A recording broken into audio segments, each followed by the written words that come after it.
Hello everyone. Welcome to the Model Express channel. Today we bring you the ZGundam, a heavyweight product of the Metal Build series released by Bandai.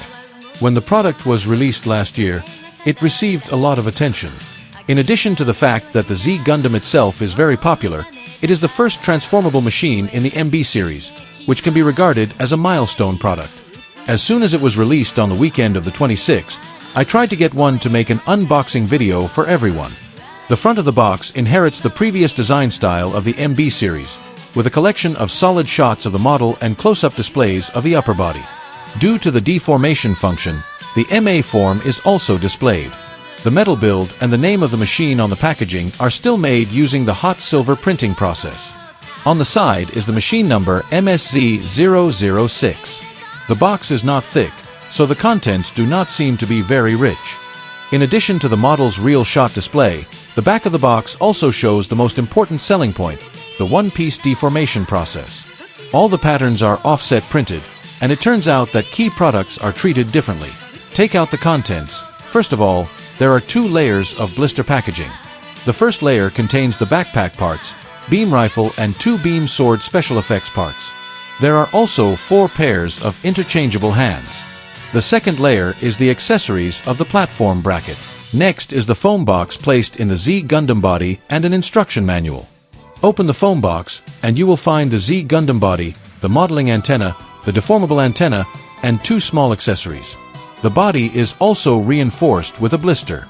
The main body uses a plastic film to prevent damage to the paint surface, and a blister bracket is used to prevent the knee nail from scratching the paint surface.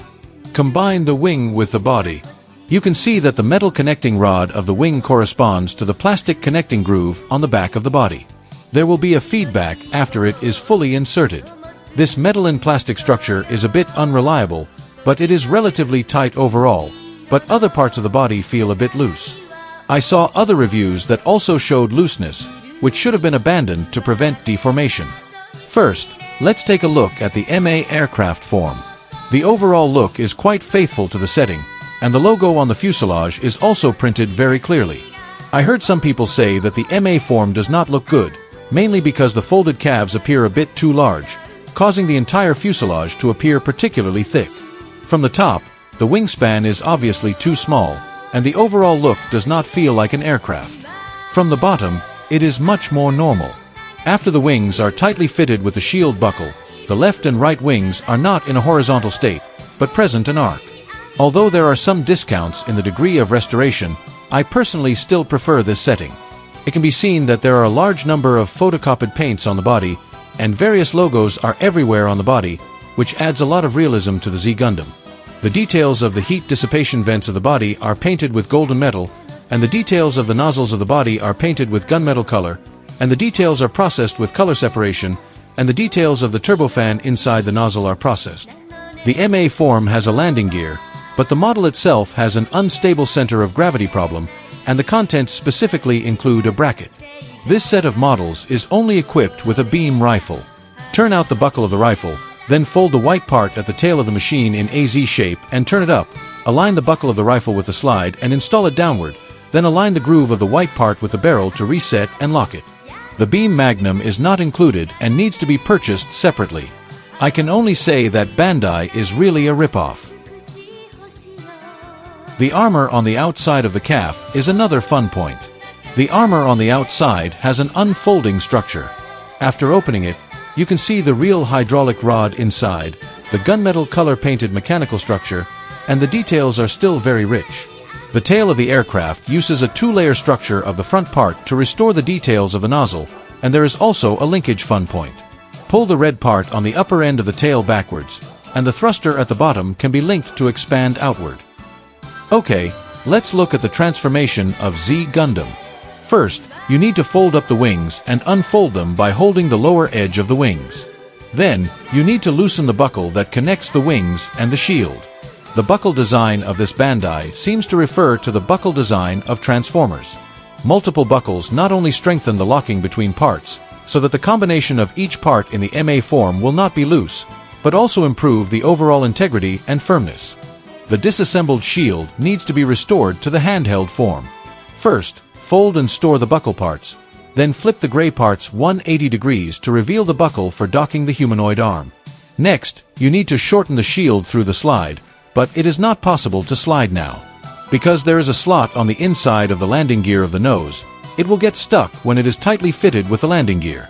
So we need to pull up the landing gear to unlock it first, then slide the nose to store it, and then reset the landing gear to complete the transformation of the shield into a handheld form. Continue with the next transformation.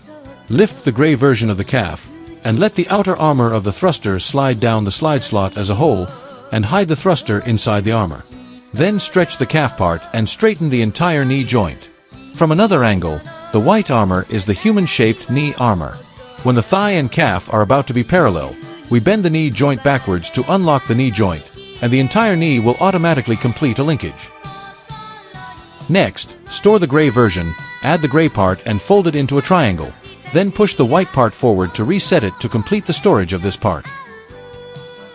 Next, flip up the armor in front of the foot, and then pull the entire foot down.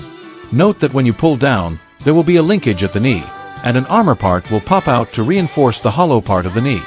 Then unfold the parts on the sole of the foot, flip and recycle the nozzle part of the heel, and combine it with the other red part on the sole of the foot. Next, we deal with the skirt armor. Unlock the buckle of the side skirt armor. Note that the buckle is inside the side skirt armor. Since it is a plastic part, do not use too much force.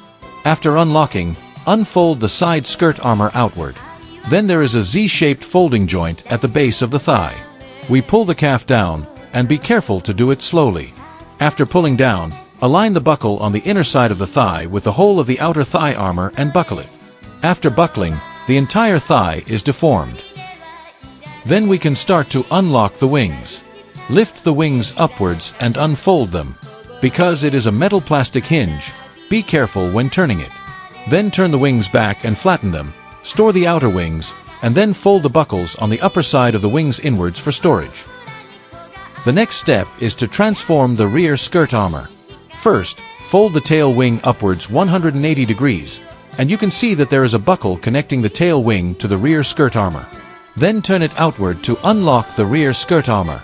The rear skirt armor is connected to the left and right, not separated independently. The Z-shaped folding can move the skirt armor downward and flatten it. Next, deform the arm.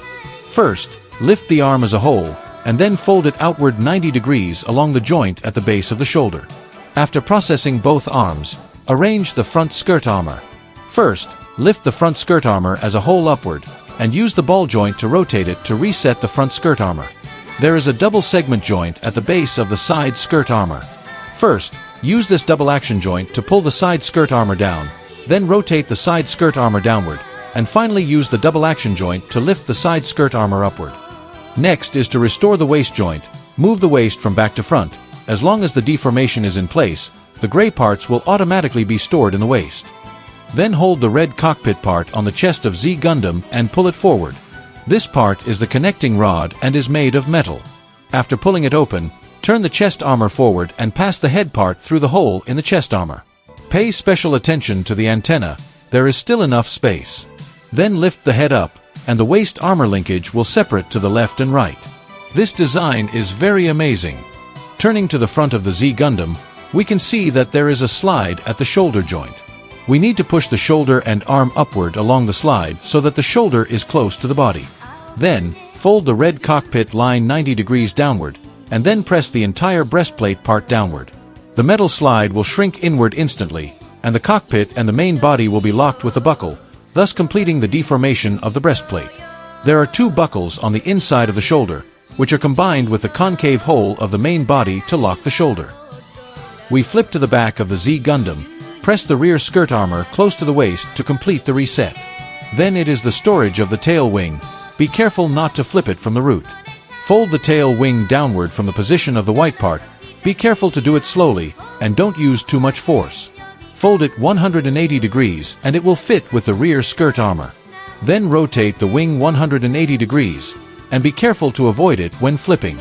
Then use the bayonet to fix the wing to the metal connecting rod. Press the front skirt armor to reset it, and finally open the head antenna to complete the overall deformation of the ZGundam. The overall deformation process is relatively smooth. but there are also some minor problems.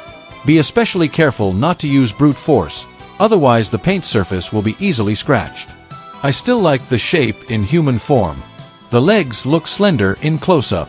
However, there are many different opinions about the appearance of the human form. Many friends think that the size of the head is a bit too large. Zooming in to see the close-up of the face, the overall proportion is relatively okay.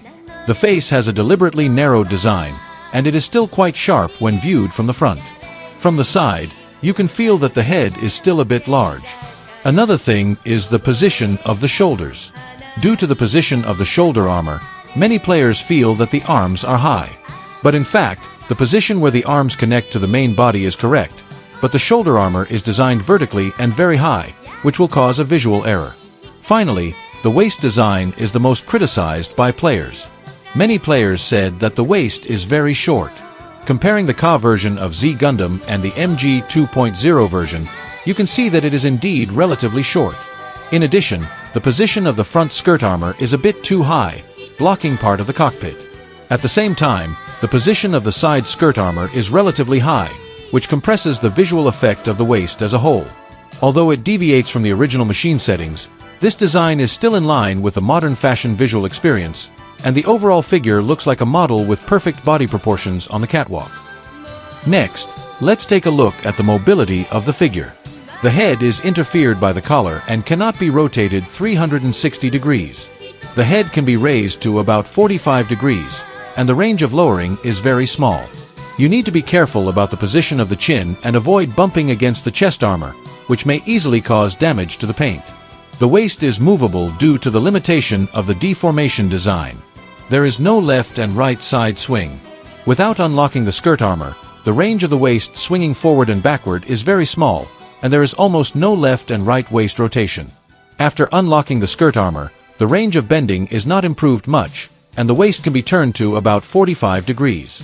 The arm can be raised forward more than 90 degrees, but it is easy to cause scratches with the rear wing part, so you must pay attention when posing.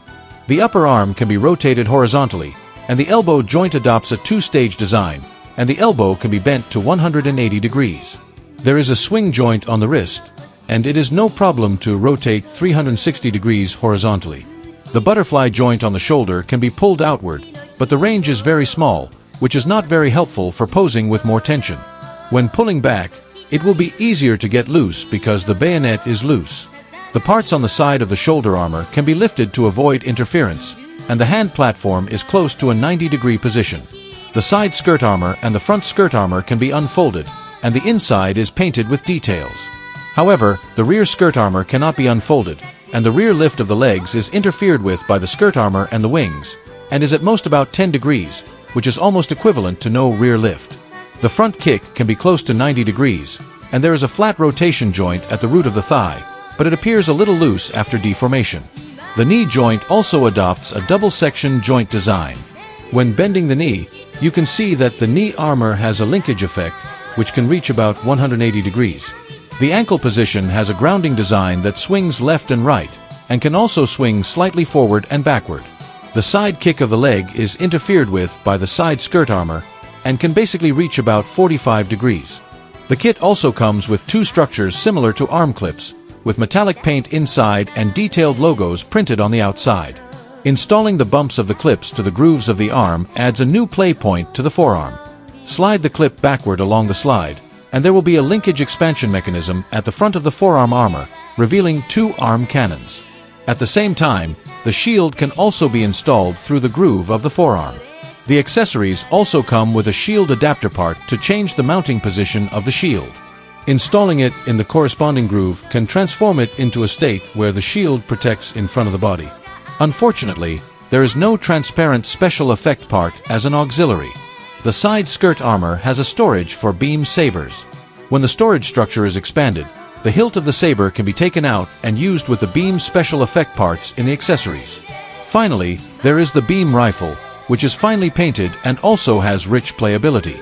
The position of the barrel can be stretched out for a section, and the position of the gun body can also be stretched out. There is a linkage at the rear buttstock position. When the buttstock is stretched backward, the sight will automatically load and expand, and the pipeline at the front end will also automatically press down and retract. After retracting the grip, beam effect parts can be installed on the front and back ends of the gun to form a close combat weapon like a ship-slashing sword. At the end of the video, let's summarize the metal build ZGundam produced by Bandai. In general, I think this product has more advantages than disadvantages. The flat paint surface does not have orange peel. Almost the whole body is sprayed, and no plastic molding color is used directly. The rich color separation paint adds a sense of layering, and the clear logo photocopy adds a lot of characteristics to the body. It is a rare conscientious work in the MB series Gundam products in recent years. Bandai has put a lot of effort in deformation. The smoothness of deformation is very good. The linkage joints and space conversion and storage are all done very well. At the same time, the buckle design of transformers is used, so that the parts are still firmly connected in the MA form, not simply rotated in place and placed there. The defects are also very prominent. The waist-body proportions are out of balance, the joints are loose due to deformation, the appearance in the MA form appears thicker, and the deformation design compromises part of the movable part, and it is impossible to pose with high tension, etc. But after all, it is a milestone product of Bandai Metal Build, which has the meaning and value of collection. However, since the price continues to rise after it was just released, it is recommended that you wait for a while before buying it. This video ends here. See you in the next video.